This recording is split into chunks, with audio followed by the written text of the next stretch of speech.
In the year 211 of the king's reign, a story began when a boy turned 15 years old. The story is something the protagonist guessed that he would never forget, even if he wanted to.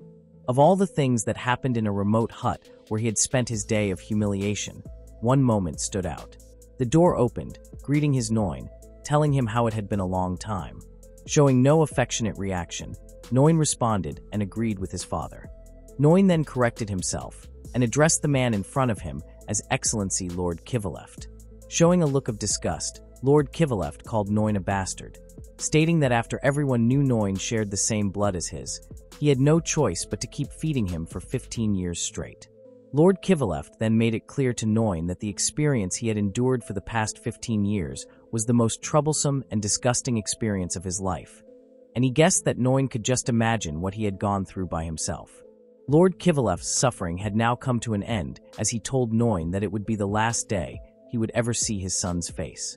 Despite how he had treated Noin, Lord Kivaleft thought that it would be too cruel if he simply let Noin go, someone who shared his blood. Before Noin's departure, he gave him one final gift.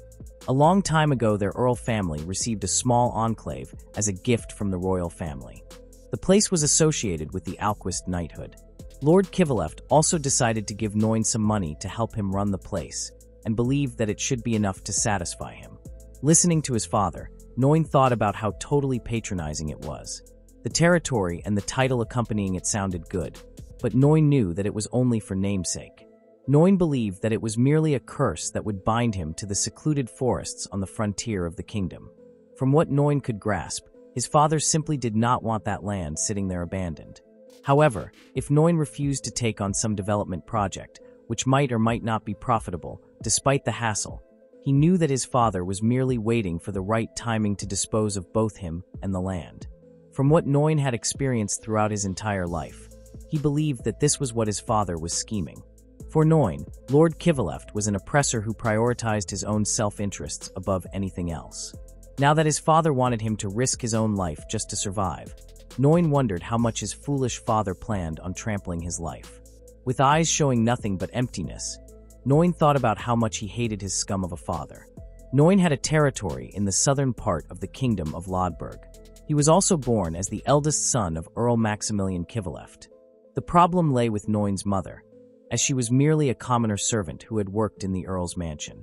Noin's mother was extremely good-looking for a commoner, and the Earl did not think much when he approached her, believing that she was an easy girl. After Noin's mother became pregnant, she spread rumors throughout the mansion about the Earl's child. Hence, Noin was born as an illegitimate child who had to be recognized due to his Earl blood. Because of the scandal, Noin's father was called an idiot for having an illegitimate child before taking a legal wife. Noin's mother then settled into the position of a concubine, leading a luxurious life. On the other hand, Noin, who had only served the purpose of giving his mother the position of a concubine, received no love from anyone around him. After Noin turned 9, his mother died due to an illness. After that incident, Noin was forced to live inside a hut. Noin was told by a maid that the detached house would be his residence moving forward. Lord Kivaleft also forbade Noin from going anywhere. Maximilian Kivaleft did not have the courage to kill his illegitimate child with his own hands, and his legal wife from another noble family would not allow the dirty illegitimate child to come near the household. This resulted in Noin being transferred to a small home. "I understood," said Noin, being transferred to a small home. Noin was confined in a detached house built in the corner of the estate and spent 6 years of his life like a trapped bird in a cage until he reached adulthood. After being confined in a detached home following his mother's death, Noin only knew about society based on the books that were provided to him. Noin grew up being told that his very existence was something to be ashamed of. This made Noin long for freedom while he was locked in a confined space. With tears in his eyes, Noin knew only a life that was under house arrest. Lord Kivaleft robbed Noin of 15 years of his childhood and locked him away in a remote place. When Noin finally thought that he could be free as an adult, he never expected that his father would give him a title and land to bind him to another remote area, as if he were owed a favor. The grudge Noin held against his father reached its limit, and he pledged to himself that he would definitely take revenge on him. Noin accepted the land and title, but first asked one last favor from his father. Noin asked if he could get Lord Kivaleft's permission to buy one of the Earl's slaves to accompany him. The matter was immediately settled, as Noin was soon accompanied by a girl with rabbit ears who asked him if he wanted to take a quick break, since he looked tired. Huffing, Noin could only stare back at the woman. The servant suggested that they have some tea for now, which Noin also agreed with. Noin apologized for getting tired so quickly just after moving a little. The servant responded, telling Noin that there was no need for him to apologize. "I just wanted to walk by myself no matter what," said Noin. The Bezel Forest was now Noin's territory, and today was the first day of reclamation of the land.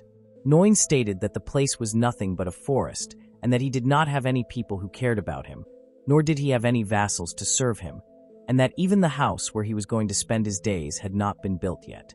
Noin then asked Matilda if she still did not find it fun yet. In the deep parts of the untouched forest, Noin's hands and legs had become extremely weak due to years of confinement. Noin thought that it was the worst combination anyone could have, which led him to believe that his father must have hoped that he would die in the forest. Noin continued onward with Matilda and stated that he would not even know what would have happened to him if he were not a puppet magician. In the kingdom of Lodberg, anyone who reached the age of 10, whether a royal member or a commoner, could receive the ceremony of blessing at the Holy Church. Even among many people, very few of them received the gift of magic, making it a rare blessing to possess. Even among those people, most only had limited talents, such as fire, water, or clay formed from the soil for daily use. Very rarely, however, there appeared individuals who possessed strong magic. Those people were called wizards, as they had an extremely strong affinity toward magic, and even among the several dozen people who possessed magical talent, they were exceedingly rare.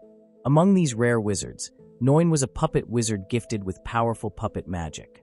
Puppet magic is a type of magic in which one engraves a magic circuit onto a puppet, similar to a golem, which allows a person to freely manipulate the puppet. These puppets had to be hard and heavy, with their inner circuits arranged in a way that allowed for the easy passage of magic flow. The golems were also very strong. However, golems had a fatal flaw, which was that they were very difficult to handle. Fundamentally, golems are slow-moving creatures that have difficulty in battle and even struggle to move properly. If one underwent extensive training, they could make a golem move just like a normal human, but that would take a great deal of time and resources which not everyone could afford. Therefore, the talent of puppet magic is better than receiving nothing at all. But compared to other talents, puppet magic is not very attractive. That was what the world had accepted as a fact. For 5 years, Noin practiced magic almost every day and finally yielded results. Noin was glad that he had obtained the talent of a puppet wizard, as it was far more useful than merely making fire or water with his hands. "Like you said, Master Noin has an extremely good talent," said Matilda. The golems were the ones that pulled the cart all the way to Bezel, and they were also the ones that led them through the entire forest. Noin also mentioned how he saved every penny he received and bought a golem, and he was glad to see that it was not a bad purchase. The fact that Noin could handle such a large golem showed Matilda that the master she was serving was an extremely gifted individual. "After all, I practiced it as many times as I could while I was under house arrest," said Noin. After hours of work, Noin's home was finally completed. A small tent would be Noin's home for the time being. Noin found it quite amusing that he was living in a tent, even though he was the lord of the place. Noin was caught off guard when Matilda entered first before him. Matilda then reminded Noin that he was an extremely talented person, and that in a few years the palace would become a town which would later turn into a big city. Eventually Noin could comfortably live in a mansion of his own and live a good life. Living inside the tent, Matilda mentioned that where they were currently staying was only the beginning stage. Hearing that, Noin agreed and thanked Matilda for reminding him. It had been 2.5 months since Noin was kicked out of the mansion. He then came to the Alquist territory in mid-March, and it was still empty and chilly everywhere. Since this was Noin's new story, he decided to start it from the place he was now ruling. Noin then told Matilda to take a good look at how he would take his revenge. Konitzwis County, the capital of Letvik, on the east side of the Alquist territory. Inside a tavern, a man asked if they had heard the story about the noble who was developing the west side of the Bezel forest. The man was unsure what the plan was for developing a place with nothing but trees. The man even questioned the purpose of having a feudal lord in a place with no citizens, and that is very remote. Hearing the other table's story, a long-haired man asked his group if they also heard what he had just heard, pointing out the fact that a noble is residing in a remote area with no one backing him up. The man stated that even if the noble died in the forest, no one would take action. The long-haired man believed that the noble is the best person they could take revenge on. Meanwhile, deep in the Basel forest, Noin stated that it has been a month since they started developing the place. Noin then asked Matilda's opinion on what they should do next. Matilda apologized, as she also had no idea about such matters. Noin responded, telling Matilda not to mind him, as he was just mumbling. Thanks to the golems, the number of plains in the area for cultivation have increased. The crops that Noin and Matilda planted in the farmlands have started sprouting, and the clearing work of the forest is also going smoothly. Despite what Noin has done for the whole month, he knows that Basel Forest is still a place that cannot be called a territory. In order for a place to be called a territory, one must have citizens. Even if Noin wanted to recruit people, he had no way to spread the word, and he also does not have any money to spare. Noin's father, Lord Maximilian Kivaleft, only gave Noin 300,000 rebros. After purchasing Matilda, Noin was left with 250,000 rebros. Noin calculated the things that he would be needing, such as farming tools, magic tools, and tools necessary for the reclamation of land. Noin also bought a top-grade tent because the development work would consume a lot of his energy. After paying for all the materials, Noin was left with 200,000 rebros. Seeing Noin's worried expression, Matilda thought of making him some tea to relieve some of his stress. Within the bushes, Matilda noticed a threat and immediately called out to her master, covering him with her own body. Both were shocked when an arrow suddenly landed near Noin's feet. "Rum him," Noin muttered. Seeing that the threat was very real, Matilda decided to carry Noin on her shoulder and ran away. Matilda explained the situation to Noin, telling him that they were being ambushed and were being attacked from the right side of the forest. When the two finally got out of the forest, Noin, who was facing the forest, saw the enemy. Raising his arm, Noin instantly used his ability, summoning golems from the ground. As Matilda's warning fully sank into Noin's head, he asked who it was and why they were targeting them. Matilda did not respond to Noin's questions, but instead warned him again that two of their pursuers were currently on the right, one on the left, and also one from the front. Matilda informed Noin that she would be taking care of the enemy coming from the front. By controlling his golem, Noin was able to momentarily push their enemy back. With the pursuers regrouping, they were quite surprised by Noin's golems. What surprised them more was how fast the golems moved. Seeing how their enemies were dodging his golem attacks so easily, Noin began to wonder again why such people were attacking him in the first place. Noin thought that if his enemies were just common bandits or brainless idiots, his golems would have already done plenty of damage to them. With the enemies being too skilled, Noin thought that he would be in big trouble if things continued as they were. Sensing someone from behind, Noin turned and was knocked out. Meanwhile, Matilda was also facing the enemy in front of her. After landing a kick, the man was caught off guard and told Matilda that she was unexpectedly quick, as they never expected that there would be someone who could fight. Staring back at the man, Matilda thought that she needed to defeat him quickly and return to Noin. Matilda was stopped when she heard someone ordering them to stop. Turning to her side, Matilda was shocked to see Noin captured, with a blade pointed at his neck. The long-haired man asked Matilda if she served the noble, and told her to stop fighting if the noble was truly important to her. With Noin now captured, Matilda was left with no other choice but to stop. Another enemy appeared, telling their leader that they had encountered more trouble than they had thought. "Really," said the man. The long-haired man noticed how quickly the golems moved, and what surprised him more was how well the golems fought. The man then warned Noin not to try to move his golems. Noin thought about their current situation, facing 5 enemies, which meant that they would be at huge disadvantage if they chose to fight now.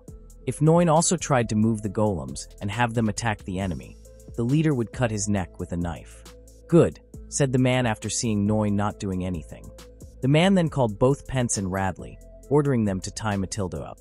Seeing Matilda getting tied up, Noin thought that he had to find a way to survive now. Looking at how the man was giving out the orders, Noin assumed that the long-haired man was the leader of the group. Noin thought that he needed to do something about the leader, but wondered if he could even negotiate with him.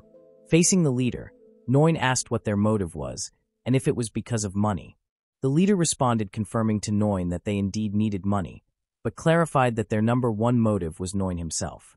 The man then asked Noin if he was an aristocrat. Noin's eyes widened, unable to utter a single word due to being so nervous. The leader mentioned that his only motive was to kill Noin. Only the darkest and murkiest feelings existed. There was a voice that seemed to be shouting, a voice that was full of resentment. The leader truly wanted to kill Noin for the very reason that nobles had killed his mercenary family. After the tragic incident, the man fell into the life of a lowly bandit. The bandit leader used to lead a fairly large number of people when he was a mercenary, but at the beginning of the year they were hired by some noble who lived in the southeast part of the country. Alongside the territorial guards, they had to fight the Paris kingdom in the east due to rising conflict. However, after arriving at their destination, all of them were abandoned. From the very start, their employers were planning on using them as bait to reduce damage to the territory's army, which led many of their members to die. The rest decided to abandon their positions and ran away from the war. Most of the mercenaries got separated, and thus only a small number remained. As they continued to run away, they eventually ran out of money and had to become thieves. The bandit leader blamed their tragic fate on the nobles. For that reason, the man decided that he would kill the nobility. The man didn't know nor care who Noin was, but he vowed that he would start killing nobles, deciding that now was the time to draw the line. Hearing the man's story, Noin realized that there was no room for negotiation. Noin didn't want to die, as he believed that he still had many things left to do in the world. However, the bandit leader wouldn't be listening to anything that he said. Noin thought that he too had hateful feelings toward a person he wanted to take revenge on. The bandit leader was not sure if Noin understood his reasoning, but before the man could continue speaking, Noin stopped him and told him that he needed to answer his question. Noin asked if, by any chance, the southern aristocrat who hired the mercenaries and tried to use them as pawns was Earl Maximilian Kivalef. Shocked, the bandits asked Noin how he knew that name.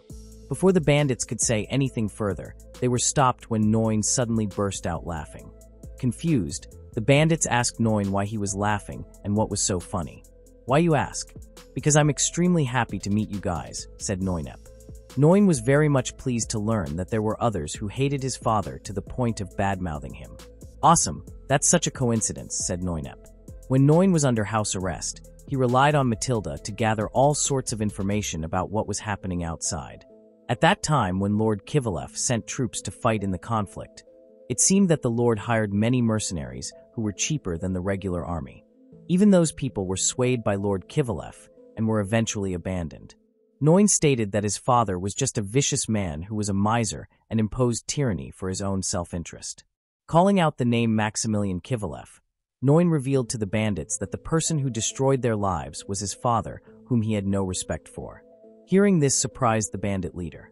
Noin never thought that he would meet the former mercenaries who were once employed by his father. After introducing himself as the son of Lord Kivalef, Noin explained that he too had a situation he wanted to settle with his father. Noin then asked the mercenaries if they could also hear his story. After listening to Noin's story, the leader understood Noin's situation and thought that the world was very small for them to meet the son of the person who destroyed their lives. Noin then suggested to the bandits that they stop their plan of killing any nobles and instead find and pursue another form of revenge. "Another revenge," said the bandit leader. They then asked Noin if he was referring to killing Earl Kivalef instead of killing him. Puzzled, Noin responded that it was the other way around. Noin explained how he needed his father to live a healthy life in order for him to get his revenge. Not expecting Noin's suggestion, the bandit leader asked Noin what he meant by what he had said earlier. Noin then offered the bandits the chance to become his citizens. Confused, the bandit leader asked Noin if he was joking. Showing a bright smile, Noin responded that he was only telling them what he truly wished for from his heart. Growing up deprived of his freedom because of his father, Noin wanted to reclaim whatever he had lost by obtaining everything that his father still did not possess. Noin vowed to develop the territory according to his ideals and beliefs. Noin also aimed to live his life as a lord who was loved by his people. If Noin were to achieve that, he was certain that his father would soon learn of his success. Just imagining the face his father would make upon learning of his success excited Noin very much. If Earl Kivalef learned that his illegitimate child, whom he wanted to die, was living a healthy and happy life as a lord, Noin wondered what his father's face would look like. In fear of the world digging up Lord Kivalev's forgotten past scandal with a maid, Noin was certain that his father would always live a life full of worries, which would leave a bad taste in his mouth. In simpler terms, Noin told the bandit leader that if they simply lived a happy and successful life on his land, it would be more than enough to trouble his father for the rest of his life.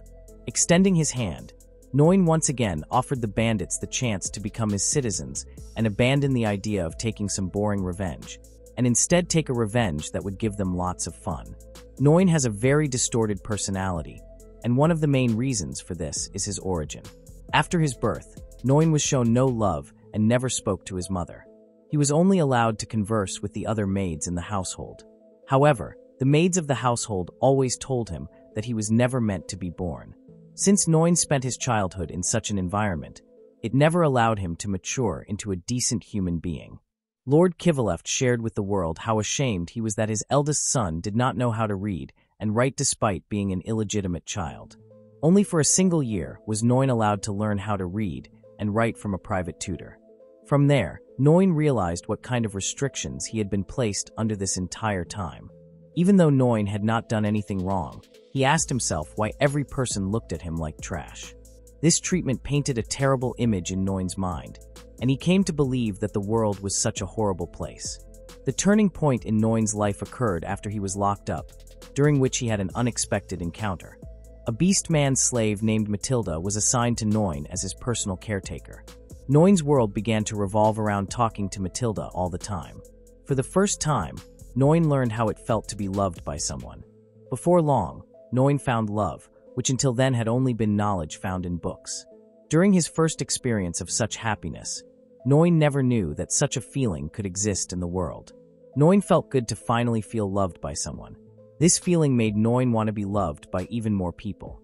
Noin not only wanted love, but he also wanted to be respected and admired by others. Finally experiencing something that he had been deprived of, Noin did not want to lose the happiness of being loved ever again. He wanted an inexhaustible amount of happiness to make up for the unhappiness he had endured until now. Unlike his tyrannical father who ruled over people through force, Noin wanted to live and rule as an ideal noble who would be respected. He wanted to be kind to the people, treat his subjects well, and become a lord who would be loved by his vassals. No matter what happened, Noin vowed not to let his happiness be taken away from him. Returning to his conversation with the bandits, Noin suggested that they become citizens of his land and asked if they could introduce themselves to him. The former leader of the mercenary group Crimson Sword introduced himself as Yuri and stated that he was 35 years old. The next person to introduce himself was Pence, who claimed to be the closest to there. After Pence came Radley, who was known as the veteran of the group and was able to battle quite well. The lady then introduced herself with my going first and shared that she was Yuri's woman. Next was Bart, who stated that thanks to his God-given face, he was left in charge of negotiating and gathering information. After repeating all of the bandits' names and asking if he had gotten them correct, Noin then proceeded to introduce both himself and Matilda, showing how pleased they were to meet the mercenaries. The bandits were very puzzled as to how Noin was pleased to meet them when they were trying to take his life. They then asked Noin again why he wanted them to become citizens of his land. Noin asked the bandits to stop their plans of taking revenge on nobles and instead join him as his citizens. Not only would the bandits benefit, but both sides would be in a relationship of mutual understanding. If both parties connected with love and respect, Noin was certain that they could achieve something more than what Earl Maximilian Kibluft had stolen from them, which was a new home and a brand new life. Noin then asked the bandits if they were not interested in taking away his father's happiness. Noin promised that he would be a good lord and that he would love all the citizens of his land. As the lord of the land, Noin also promised to fulfill the wishes of his people. Listening to Noin, Yuri acted cautiously with his next move, since he could not see any lies in Noin's words. When someone is crazy and has gone insane, if such a person asks for help from someone, one can easily abandon them. However, Yuri guessed that finding happiness after all that had happened to them was not such a bad thing. The bandits wondered if it was really okay. After everything that had happened, even if they wanted to live a happy life, Yuri asked himself if they could really trust Noin and start over with a new life. Yuri then mentioned to Noin that his father, Lord Maximilian Kibluft, had hired an army to chase them down and he asked Noin if it was really safe for him to be hanging around with them. Noin reassured his newfound allies that the army his father had hired would not be coming to his territory. Noin explained that his father's useless army would not visit a remote place just to look for a couple of bandits, as he knew that his father would not spend money on the search expenses and probably give up after a while. Seeing that there was no ill reaction to what he said, Noin took the matter as settled. Noin went up to Yuri, telling him that if he took his revenge with him, he could get a chance to live a happy life while also taking revenge. Annoyed, Pence voiced out his frustration and asked his boss if they could end things now. Pence reminded Yuri of what he had wanted for so long, which was to kill nobles as his revenge, regardless of who they were.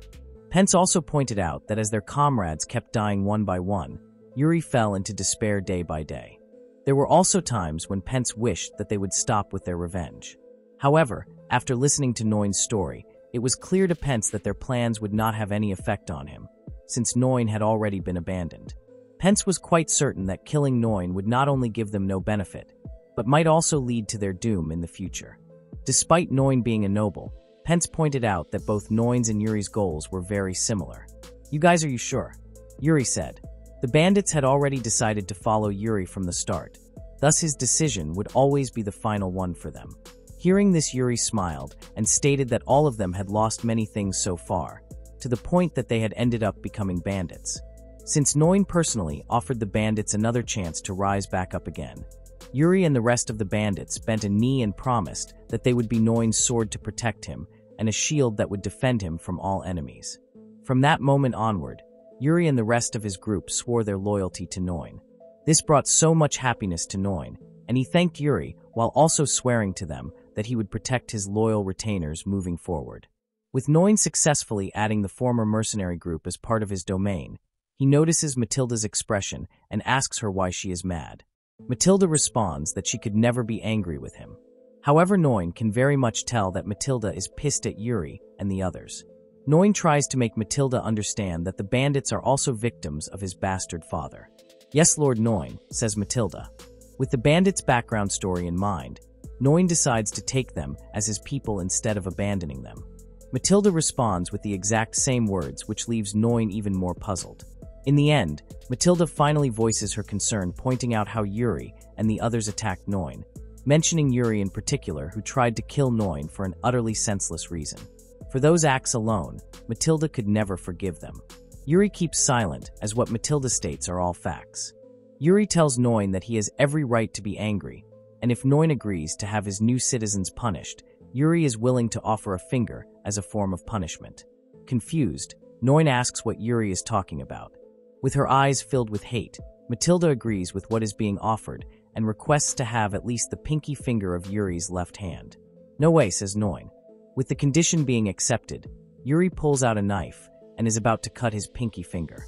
Shocked, Noin makes Yuri stop what he is doing and makes it clear that he will not have any bloodshed spilled right away, especially coming from his newly accepted citizen. Both Matilda and Yuri have different responses to Noin's decision, which leaves the two with a tense feeling toward each other. To resolve the matter, Noin agrees to overlook the attempt on his life, but then brings up how Yuri called Matilda a breeding rabbit, in which Noin mentions that Matilda is more important to him than anyone. As punishment, Yuri will allow Matilda to kick him. When Noin asks if that would work, Yuri agrees. Matilda immediately takes out her frustrations and knocks Yuri unconscious with just her kicks. With the punishment settled, Noin then states that moving forward they must work together and build up their territory. Noin approaches Yuri and tells him that they will be buying tents and supplies for all of them tomorrow, since it is already evening. Noin hopes that Yuri and the others will bear sleeping outdoors for the night. Surprised, Yuri tells Noin that they honestly would not mind roughing it outside for a while. However, Noin tells Yuri to stop being ridiculous, as he has no plans of leaving his precious people to sleep outdoors. Following the manual on how to run a domain that he found in his family study, Noin learns that if he wants to raise productivity, he will have to start by securing decent food, clothing, and shelter for all of his people. If people are in filthy clothes, eating poorly, and cannot be kept out of the wind and rain, then they will not be able to do anything worthwhile.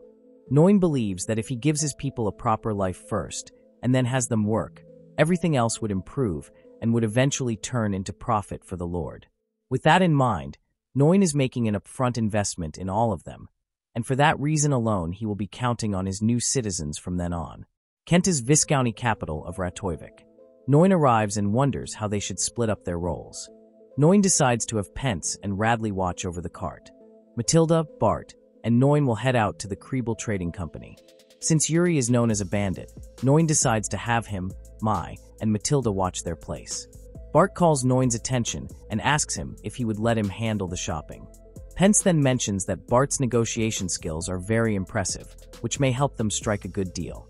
Listening to Pence, Noin can also tell that Bart has a lot of confidence in him.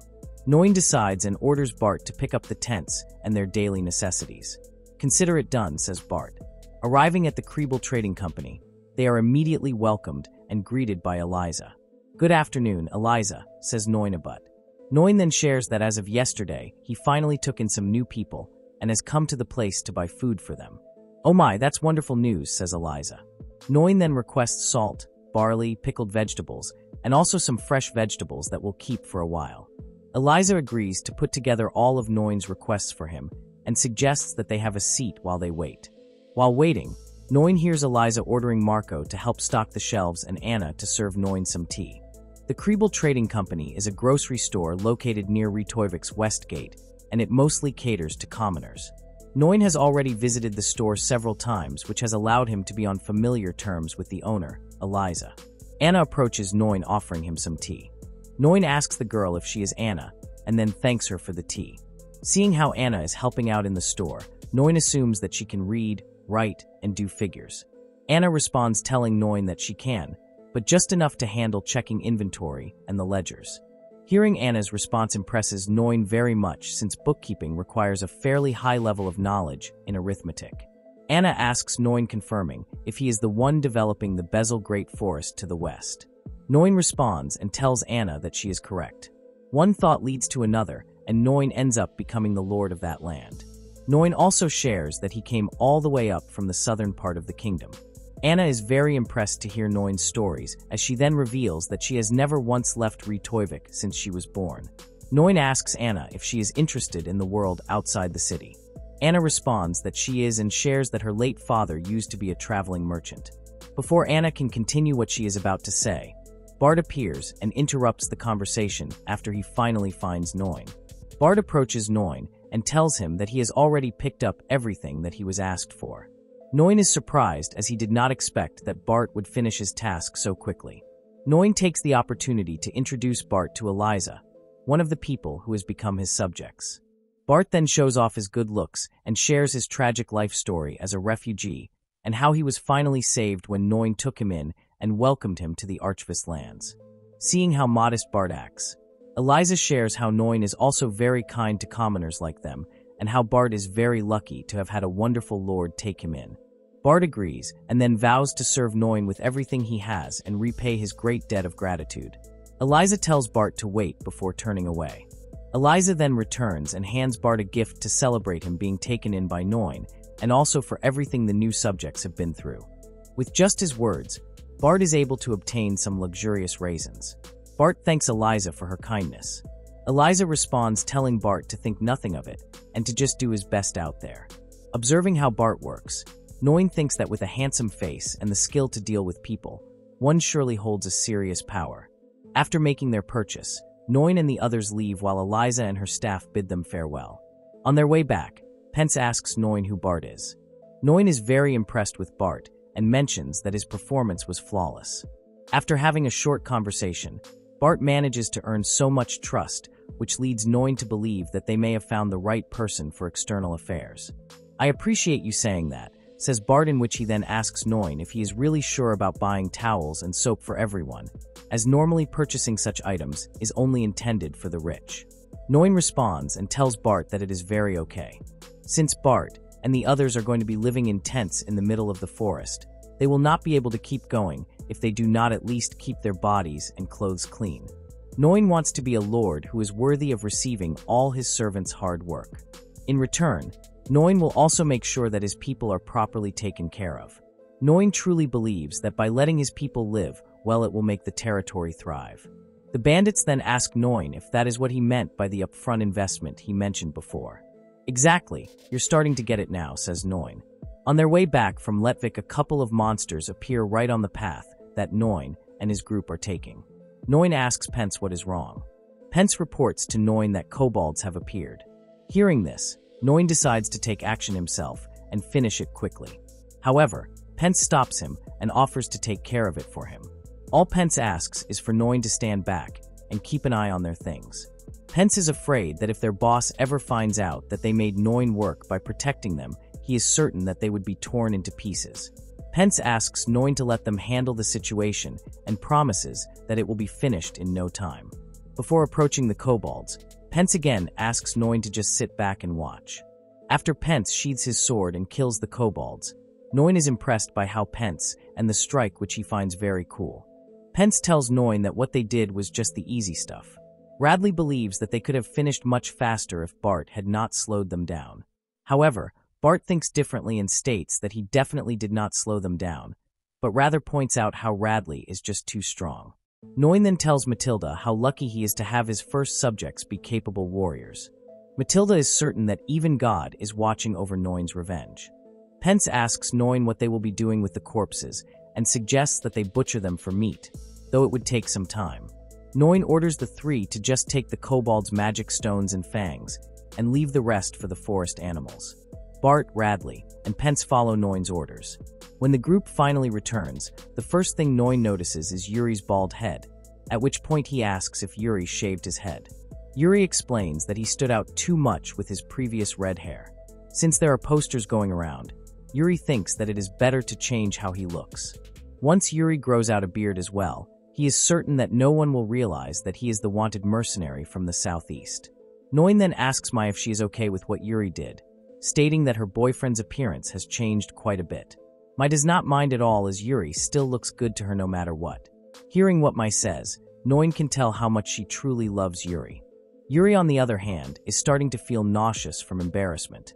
Changing the topic, Yuri asks Noin if the place they are at is supposed to be their settlement. Yuri then points out how there is a whole lot of nothing. Despite the place being called a, Noin explains that they have only been in the forest for a month, and that it has just been him, Matilda, and the golems, which is why the place is mostly undeveloped. Despite how the place looks, Noin reassures them that it is pretty comfortable. Noin then mentions how the tents are high quality, and that they also got basic magic tools for daily life. Noin points out as well the river nearby, and a handy golem to help them out. Yuri tells Noin how he was just thinking that it could not have been easy to clear that much, and that he is very much impressed by Noin for not giving up. Noin responds telling Yuri that if he succeeds in building up his territory, then he will be able to get revenge on his bastard father and find happiness. Noin mentions that his plan has changed since he now has capable people like Yuri and the others as his subjects. Noin is certain that his territory will become a village, then a town, and maybe even a city, at which point he asks Yuri if he does not see the possibilities ahead. Noin then encourages everyone, telling them that they must all work together. Yeah, everyone responds. A week later, Yuri and the others are already on their last legs, fully exhausted. Despite activating a debuff, Yuri can still feel the pain in his back. Pence voices out stating that what they are doing is a whole different kind of rough compared to combat. Yuri states how he is finally starting to remember how to use farm tools again. Radley then mentions to Pence and Yuri how they have it easy, as he reveals that guys like him never had the chance to touch a field in their lives. Mai mentions how every single thing is new, and that she is nowhere near used to it.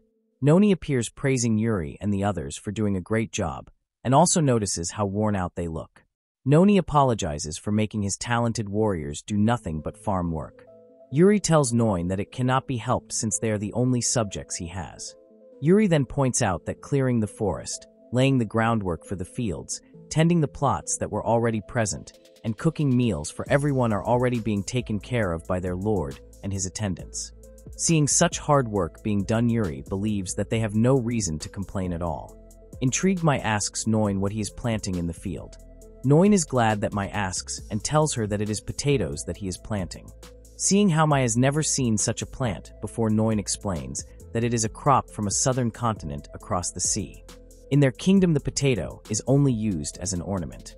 Noin got to read about it in an old book that was just gathering dust at the count's estate. From what Noin learned, potatoes are easy to grow and spread quickly. On top of that, they are packed with nutrients. Down south, the potatoes are called crops that save nations. Noin thought about how lucky he was to get a whole barrel of seed potatoes down at the port. With that, Noin is certain that they will not have to worry about food, and that it would also help with their growth. Yuri still never thought that after years of being a mercenary, he would end up doing farm work again. From Noin's view, Yuri and the others are more like independent farmers, since they are actually working on their own plot of land. With everyone becoming silent, Noin asks them what is wrong. Yuri asks if they are not just doing farm work as stand-in tenant farmers on Noin's land. Shocked, Noin responds no, and tells Yuri that the plot is theirs. Noin then reminds Yuri of what he said when they started, pointing out the location and stating how it would be their plots. We thought you were just dividing work for everyone, says Yuri. Noin also mentions that he has no plans on leaving them as just independent farmers, as he is also planning to build a big happy life for himself as their lord. To do that, Noin needs to make the entire domain richer. To achieve that, Noin is going to need a lot of capable people who will serve him as retainers. Noin then wishes for everyone to become his retainer. Staring at each other, Yuri asks themselves if they heard Noin correctly about them becoming his retainers. To start off, Noin appoints Yuri as his chief retainer, and his job would be leading the whole mercenary band. Noin is certain that Yuri will be fine, as he knows what Yuri is capable of. Noin wants Yuri to be there to give him advice, and to stop him when he is doing something wrong. Next would be Pence, who is now the deputy chief retainer. Once the population grows, Noin and Yuri will get busy, at which point Noin will need Pence to handle things. The skill and experience Pence built up as second in command of the mercenary band would be a real asset for him, or so Noin believes. Radley is assigned to be the stalwart warrior who protects the territory. Bart will serve as the retainer handling affairs outside the domain. Lastly, Maya's Noin's longer-serving female retainer is someone Noin wants to make full use of, along with her position and abilities. Just watching how everyone worked and carried themselves for the past week leaves no doubt in Noin's mind that his people are smart and loyal to him. Noin reassures them that they will soon receive even bigger responsibilities and asks that they be ready for it. Before leaving, Noin tells the group that he will be counting on them to stick with him through a lot of revenge. Yuri and the others are left stunned after listening to Noin. After soaking in what Noin has told them, the group suggests that they get back to work. The mercenaries never expected that they would make such a leap, from rootless mercenaries to landowners. Looking at Noin from behind, Pence promises him that they will be diligent, capable, and loyal subjects to him. A few weeks later, Noin sees that they have saved up a decent amount of materials. Noin then suggests to everyone that they now earn the Alquist domain's very first income. For months have passed since Noin was cast out of the family estate and ordered to develop the frontier in January. With Noin's skill, he turned the forest into workable land. With his deep compassion, Noin even made a former mercenary band of thieves into retainers. Day after day, Noin has been achieving remarkable results as lord of the Alquist domain. Noin calls for Matilda, telling her that it is time to head out. For today's schedule, Noin and Matilda are on their way to their first deal with a major trading company. At the Konitz County, Noin brought with them various pelts, magic stones from monster bodies, as well as fangs and claws. Ever since they started developing the land, Noin and the others have taken down quite a few beasts and monsters. If they can sell all of the materials they've collected, it would cover food and living expenses for a good while. The trading house where Noin's group is headed is one of the finest in the Konitz lands, the Miles Trading Company. Noin heard about them from Eliza, after which he decided that he would sell Alquist goods through them. Noin mentions how Miles has branches in all the major cities in the kingdom's northwest, and that they also have distribution routes reaching the northeast, the southwest, and even the central region where the capital is located. The Miles Trading Company is also one of the official suppliers to House Konitz, which rules the area. Having a family with an excellent reputation to be associated with, Noin believes that they are the ideal trading partner. Noin was asked if his decision is really okay, with it being pointed out that it will immediately put them on House Konitz's radar. Noin clarifies that they are not proposing anything shady and reassures them that it will be fine. Noin also mentions that Viscount Konitz is well aware that they are developing the Great Bezel Forest. Aside from the way the city gate guards acted, Noin believes that that is all. Noin also mentions that since the person they are being associated with is a high-ranking noble, He is certain that Viscount Konitz isn't going to bother looking twice at a nobody like him. In the Lodberg Kingdom, dukes through barons are considered high nobility. Baronets and knights are classified as lower nobility. In most cases, there is a huge gap in power between the high and low nobility. House Konitz is among the most powerful high nobles in the kingdom's northwest. Noin, by contrast, sits at the very bottom of the lower nobility. A noble in name, but the difference between them is similar to heaven and earth. Yuri tries to cheer Noin up, telling him that a day will come when Noin will be shoulder to shoulder with the high-ranking nobles. Of course, says Noin, as that is what he also needs for his revenge. Arriving at the Miles Trading Company, Noin reminds his men that they will be focusing on the negotiation. Noin then informs both Mai and Matilda that he will be counting on the two of them to do the shopping. "Leave it to me," says Mai. Matilda looks very distant and responds that she will follow whatever her lord wishes. Seeing the facial expression Matilda is wearing, Noin calls her attention and tells her that he does not like getting split up from her and that he would certainly miss having her by his side. However, his decision to bring Bart and Yuri is necessary for the meeting to go well. Noin tries to explain how it would be far too much to leave all the shopping to Mai alone, after which he asks Matilda to help Mai out. Matilda agrees and apologizes for being selfish. She then reassures Noin that she will do her job properly. Noin thanks Matilda for understanding. After seeing Matilda off, Noin turns away, feeling very much excited to do some business. Noin is greeted by a man and is asked what they can do for him. Noin introduces himself as a knight whose lands lie west of the Konitz domain. Noin then informs the man of the purpose of their visit, in which he asks to sell the monster pelts and magic stones that they've collected. Upon hearing Noin's name, the man asks that they wait for a moment. Seeing the man go upstairs, Yuri informs Noin that it looked like the man went to fetch someone higher up. Noin agrees with Yuri after exchanging a few words with the man. Bottom of the barrel or not, Noin is still a titled noble. With the development going smoothly, Noin has confidently brought the results of their hard labor to the meeting. If Noin were to be seen in such a manner, he is certain that he would get to meet with one of the company's executives. Noin thinks that this is the perfect scenario for them to show up. The man returns, thanking Noin for patiently waiting. The man then informs Noin that the company president will handle their negotiations personally. In a study, the president thanks Noin for visiting his place and introduces himself as the president of the Miles Trading Company, Benedict Miles. Noin feels honored that such prominent person would receive someone like him who is inexperienced. Benedict mentions that even a humble person such as himself has heard of Noin's achievements. Benedict wishes to remove the formality between the two and asks Noin to call him by his first name. From what Benedict was informed, Noin had brought pelts and magic stones to sell. Noin explains that his land lies within the Great Forest, so being a frontier territory, they are never short on game and monsters to hunt. Listening to Noin, Benedict imagines that Noin's domain is a fine land with enormous potential for development. Noin can tell how obvious the flattery is as it slips into small talk, but somehow it does not feel slimy, and he guesses that it is simply a merchant's skill. Noin wishes to start by going over what they have brought. The first item is the pelt and magic stone from one plump deer. Benedict is very impressed and shares that they can never keep that type of material in stock, which means that Noin's materials help them greatly. Noin notices the improvement in Benedict's reaction, which eases his worries as he finds comfort in knowing that Benedict is not completely unreadable. Next on Noin's list are the pelts, stones, and claws from 5 gluttony rabbits. Noin also includes 3 kobold pelts and 6 sets of kobold stones and claws. Another unique monster Noin brought along is goblin stones, as well as fox and boar pelts.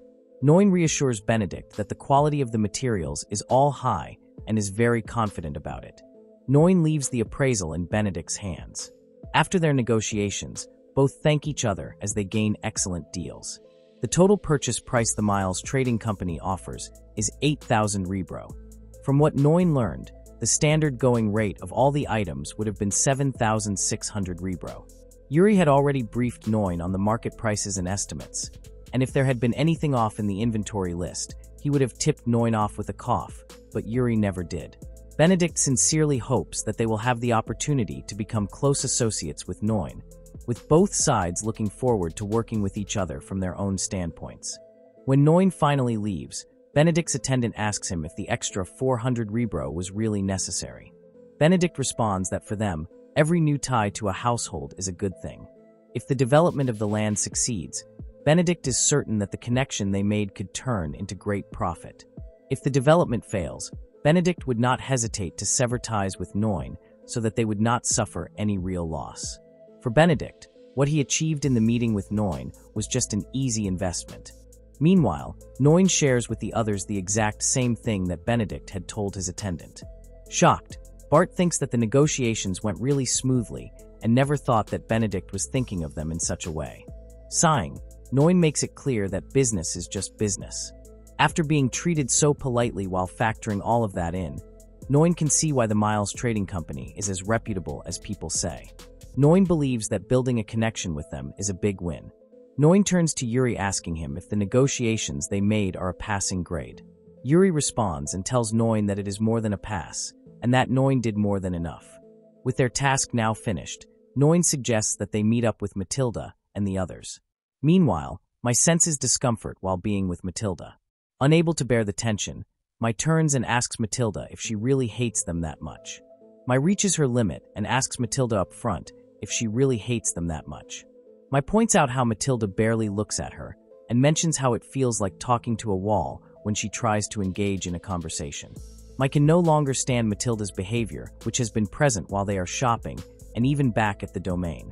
My understands that both of their groups met under messed up circumstances, and she admits that she feels sorry about it. However, my also points out how she is really trying her best to change.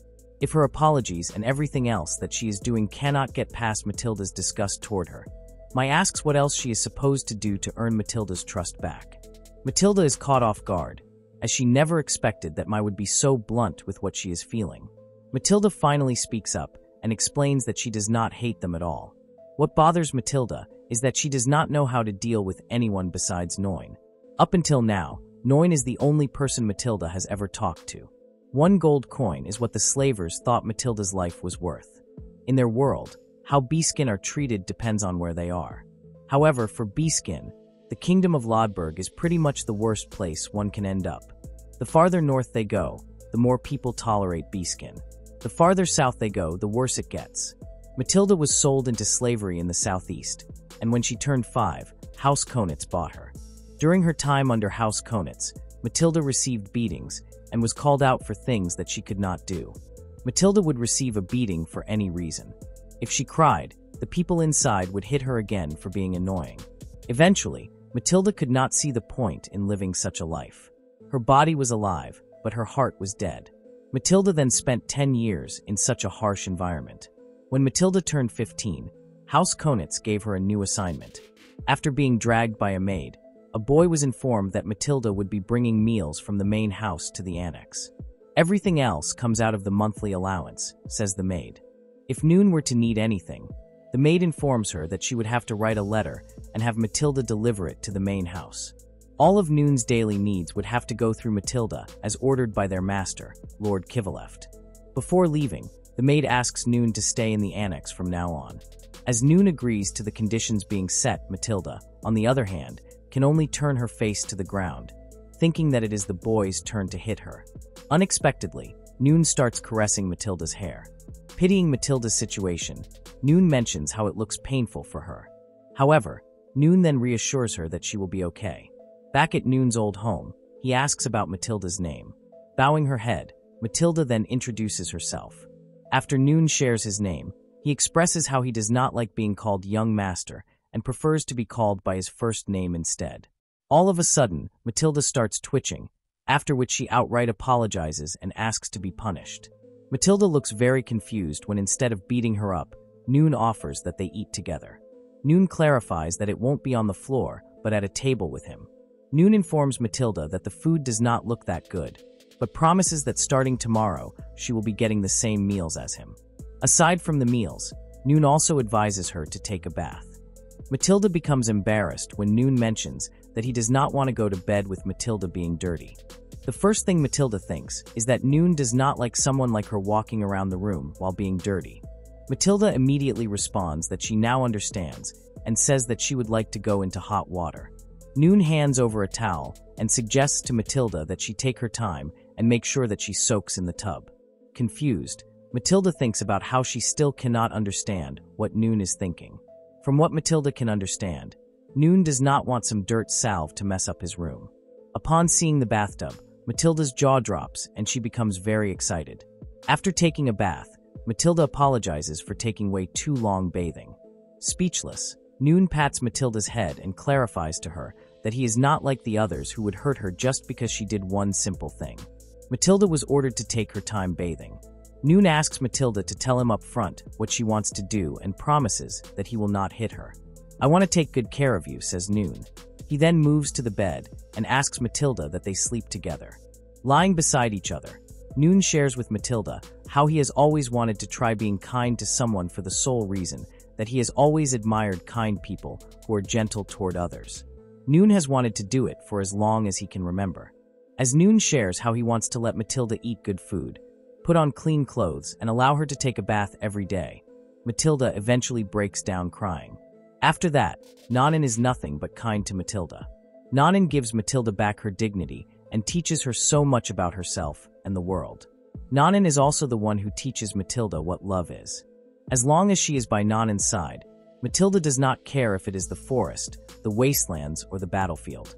Regardless of where it might lead, Matilda has already made up her mind that she will follow Noon even if it leads straight to hell. After listening to Matilda's story, Mai finally realizes that the only thing Matilda knows is living in a world where it is just Noon and her. When Mai asks Matilda if Noon is all that is in her head and heart, Matilda responds that Noon is everything to her. Seeing how quickly Matilda responds, Mai makes it clear that it is none of her business if the two of them are happy. However, when it comes to talking to people other than Noon, Mai believes that Matilda should slowly get used to it. Mai admits that Noon is an amazing person and believes that, with his leadership, the domain is going to flourish. When that time comes, Mai points out that many people are going to move in. Since Matilda is Noon's first and longest-serving retainer, Mai informs Matilda that she should at least be able to talk to other people. After hearing Mai out, Matilda agrees with her, but wonders how she is supposed to do it. Mai gives Matilda an idea, which is that the two of them become friends so that Matilda can practice with her. Caught off guard, Matilda immediately thinks of the time when Noon asked her to stay with him forever. Matilda agrees to the practice that Mai proposes and asks that Mai take care of her. After the two shake hands, Mai then suggests that they find the others now. 3 months have passed since the start of cultivation. In early June, Noon calls for Matilda and tells her that they have finally done it. Matilda sees the fruit of their hard work and believes that it would certainly go down in Alquist territory history. Noon picks up the potato and states that it is the very first potato grown on his land. Noon then calls everyone's attention, asking them if they also see the potato. Pence tells Noon that he is happy for him. The first time others saw a potato, the first thing they had in mind was how strange of a crop it was. Some even found it, and Noon was immediately disappointed by how everyone else insulted his potato, telling them that it grew up cute and robust. Yuri was quite surprised when he found out that they could get 10 potatoes despite planting only one. With one of the advantages being mentioned, Noon reminded everyone again that the potato is the crop that saves nations, a story that has been shared multiple times. With wheat, even in a good year, they would already be lucky if they got 15 times what they planted. If it were a bad year, they would most likely get around 3 times the yield, which is hardly worth the effort. On the other hand, potatoes yielded dozens of times more, which truly lives up to its name as the crop that saves nations. Sadly, in Alquist, it is being used merely as a decoration. Pence remembers that they only planted 1 barrel's worth, which he then calculates and estimates could result in 30 or 40 barrels worth of potatoes. With such an amount to be harvested, Bart suggests selling some of it outside the territory. However, Noon didn't want to sell anything outside just yet. He then calls to Yuri, asking him if he now understands how valuable the potatoes really are. After a moment of silence, the first thing Yuri says is military power. If one had a crop that was easy to mass produce and worked as a staple, then they could support tons of soldiers with just a few farmers. In other words, even for territories with the same population, the scale of the army they could maintain would change drastically. Exactly, says Noon then. Currently, Noon's territory is the only one cultivating potatoes for food, which is a massive advantage for them. Noon adds that any smart noble is going to want potatoes not just as crops, but as military supplies. Noon suggests that they first boost production within their own territory. When the time comes for them to export, Noon tells everyone that they must think carefully about who they sell to and at what price, since a single potato could tip everything in their favor. Later that night, everyone is busy preparing for dinner. Some have doubts about whether the meal is edible, so it is suggested to cut out the eyes and cook the food thoroughly. After handing over the plates, Noon gives a toast, as it is their very first harvest. After raising their cups, Noon immediately tastes the food. Seeing Noon's reaction, Matilda asks him how it was. With a bright smile, Noon comments that it was good, mentioning how good the filling was as well. Noon states that he now understands why potatoes work as a staple. Bart, Pence, and Radley stare at each other, quite doubtful about the food. However, since Noon himself already gave his approval, the three are left with no other choice but to try it for themselves. After taking a bite, a smile instantly appears on Bart's face as he finds the food really delicious. What catches Pence off guard is how it has an interesting texture. Meanwhile, Radley stays silent and enjoys himself with the food. Matilda believes that the potatoes would taste much better when cooked using other methods aside from just boiling them. May agrees with Matilda, as she can already imagine tons of variations. Thinking of slicing the potato thin and frying it, May thinks that it would be a perfect snack with a drink. Seeing Noon distracted, Matilda asks him if there is something on his mind. Noon responds that he is just thinking about the times when he was still at the manor and how he would never have thought that he would be sitting at a table with so many people. With that alone, Noon thinks that he is one lucky man. May confronts Noon, telling him that his happiness is way too modest for someone with such big ambitions. Shocked, Noon asks in response if that is really the case. Yes, really, says May, and asks Noon not to let himself be satisfied with such a level of happiness. Pence comments that it is nowhere near enough for revenge yet. Bart also points out that moving forward their numbers are going to grow more and more. Speaking of numbers, Pence asks Noon if they are going back to preparing fields tomorrow. Bart adds that they currently have tons to harvest, which means that they need extra hands. Extra hands, please, says May. Noon hears everyone's concern and apologizes for getting all sentimental when it is just the 7 of them. Thinking about increasing their population, Noon comes to the realization that it is an urgent issue that needs to be handled right away. At the Lord's Manor in Letvik, the Lord of the Knitsby's County, Arnold Konitz, receives a report that a group of refugees is petitioning to be led into the city, and he is asked for instructions. When Arnold asks how many, his men respond that it is around 31. The man explains that the people lost their village in a conflict. Hearing the number, Arnold thinks that it is quite a lot.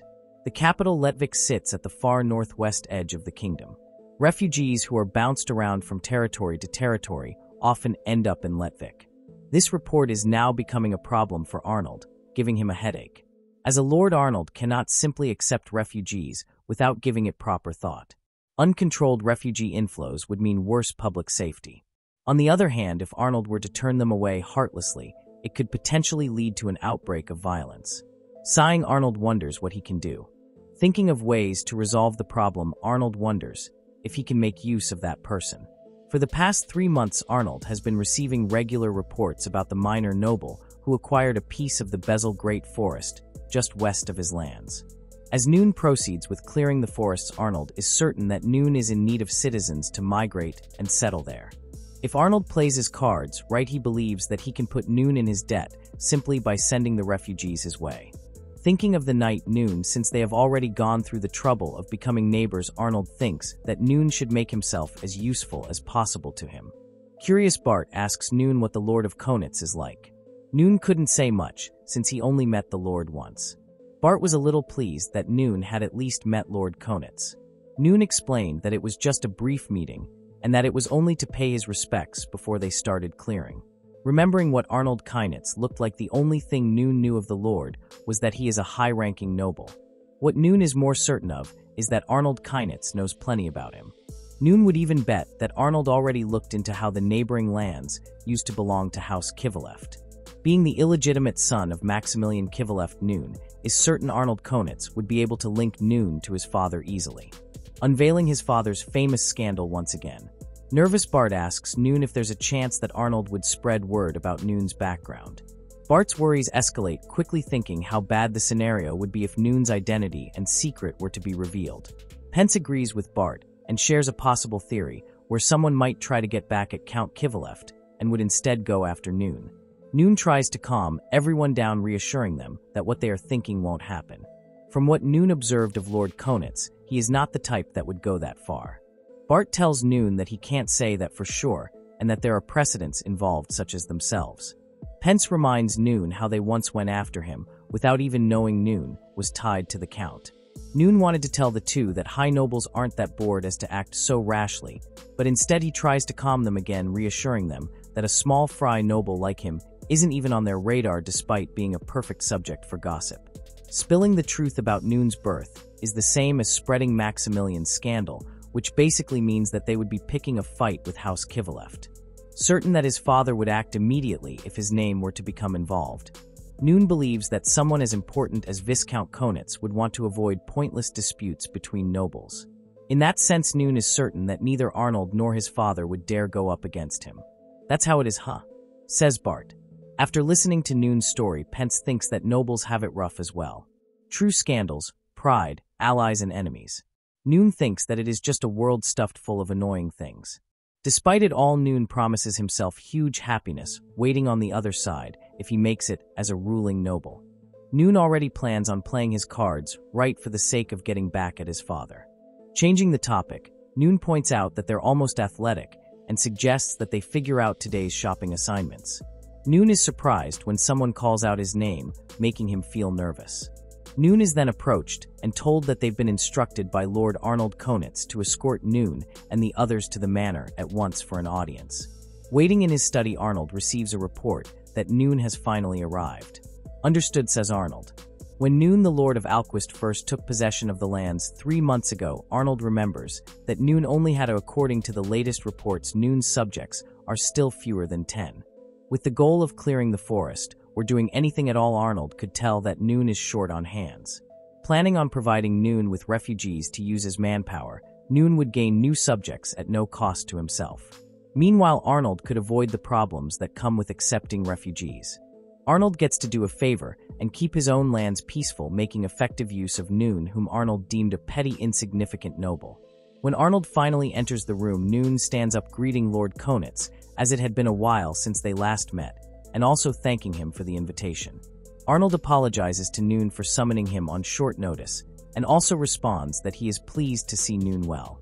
Breaking the ice, Arnold asks Noon if the development is going well. Noon feels honored by Arnold's concern and shares that they've been able to proceed at their own pace, blessed by favorable weather. Since Noon is clearing a huge area of forest, Arnold brings up the topic of manpower and how Noon may need a lot of people to clear it. He then asks Noon if he has enough hands.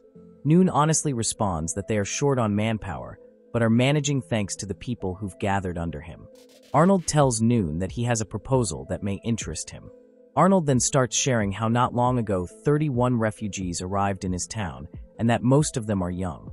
Hearing the news, Noon touches his chin as he immediately understands what Arnold is trying to pull off, confronting Lord Konitz. Noon asks Arnold if he is suggesting that he take in the refugees. Arnold appreciates how quickly Noon catches on. Arnold continues by making the proposal more attractive to Noon, mentioning how they are exactly the kind of manpower Noon is looking for. From what Arnold recalls, Noon is only 15. A freshly minted adult boy like Noon is too easy for Arnold to play in the palm of his hand. Noon smiles and agrees that the offer is very good for both Arnold and himself.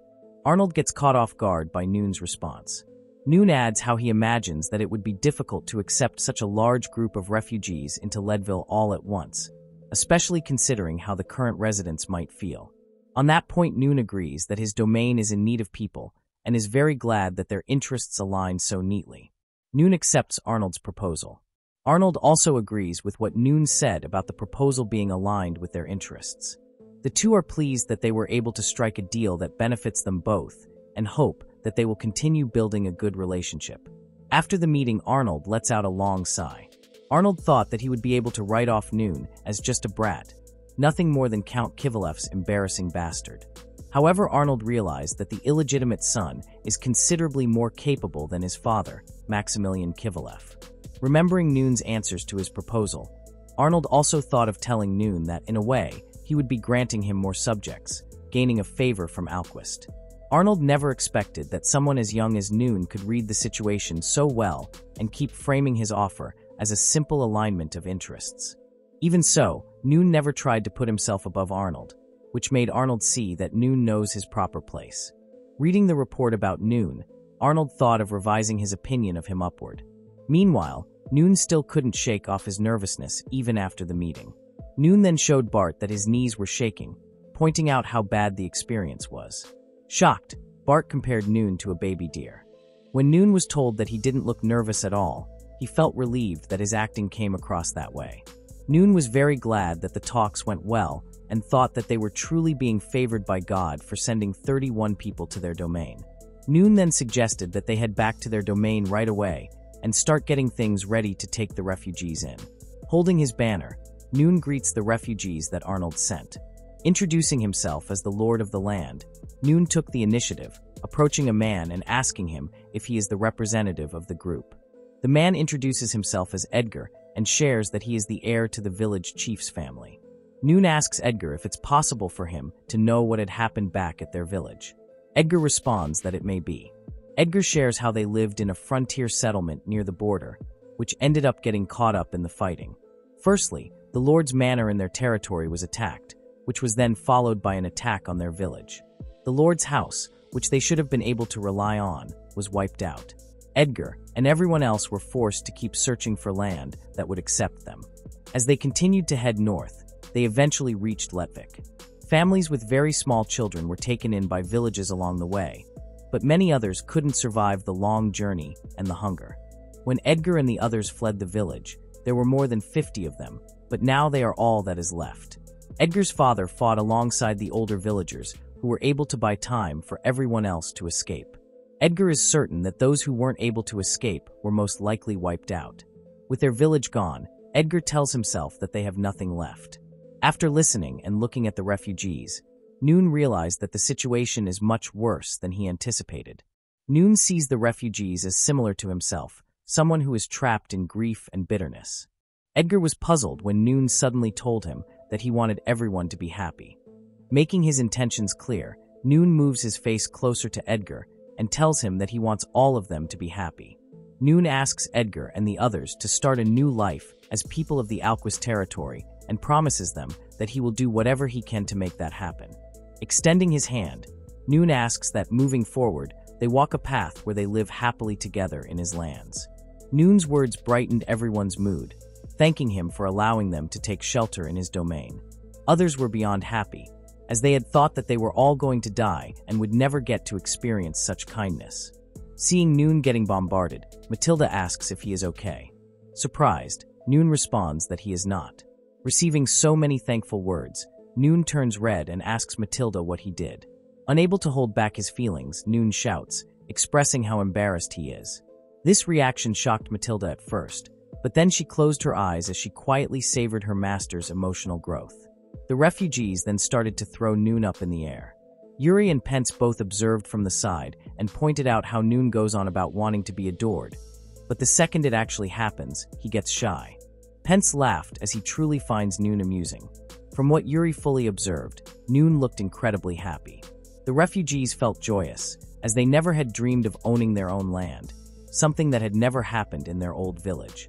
The refugees ask Noon once again if what he said is the truth.